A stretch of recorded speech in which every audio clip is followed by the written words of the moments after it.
প্রত্যেকটা দিনই ভাবি আমার ভিডিওতে নতুন কিছু দেখাবো, আকর্ষণীয় কিছু দেখাবো। কিন্তু কিছুতেই বুঝতে পারি না দেখাবো তো দেখাবোটা কি? সেই তো সকালের বাসি কাজ কমপ্লিট করতে, করতে ১১টা বেজে যায়। মোবাইলটা হাতে নেওয়ার সময় পাই না। এখন বাজে ঘড়ির কাঁটায় ১২টা। একটুখানি মোবাইলটা হাতে নিয়ে এই যে ঘরটা গোছানো শুরু করলাম। হ্যাঁ, সকালবেলা একবার গুছিয়েছি কিন্তু কিছুতেই গোছানো থাকবে না। যাদের বাড়িতে ছোট বাচ্চা আছে তারা এই জিনিসটা খুব ভালোভাবেই রিয়ালাইজ করতে পারে। আর আমার বর তো একদমই অগোছালো। সে তো আর এক মহারাজা, খাইতে বসে জলটা পর্যন্ত ঢেলে খায় না। কারণ এক হাতে মোবাইল থাকে আর এক হাতে এঁটো থাকে, সামনে জগটা থাকবে তারপরেও বলবে কি জলটা ঢেলে দাও। তাকে দিয়ে তো আর ঘরের কাজ হয় না। হ্যাঁ, বাইরের কাজ ঠিকঠাকই করে, নিজের দায়িত্বটা পালন করে, কিন্তু ঘরের কাজে একদমই লবরঙ্গ।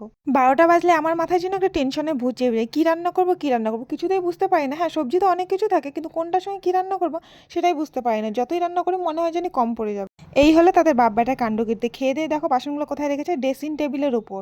সকালবেলা ৩টে তরকারি ভাত রুটি করেছি, তারপরে স্যাটিসফাই হতে পারলাম না, তাই চলে আসলাম রান্নাঘরে। কি করবো ভাবতে ভাবতে একটুখানি ভেন্ডি সেদ্ধ আর মনে হলো যে একটুখানি টমেটো পুড়িয়ে নেই। এই গরমকালে গরম ভাতের সঙ্গে টমেটো মাখা, ভেন্ডি পোড়া, আলু মাখার জুড়ি মেলা কিন্তু ভার। কাঁচা লঙ্কা, শুকনো লঙ্কা, পেঁয়াজ কুচি, তেল লবণ দিয়ে সুন্দরভাবে মেখে নিলাম। অনেকের হয়তো মাছ মাংস ভালো লাগে কিন্তু আমার এই পোড়া মাখা এসব জিনিসই খুব ভালো লাগে, আর এগুলো দিয়ে আমি সবচেয়ে বেশি ভাত।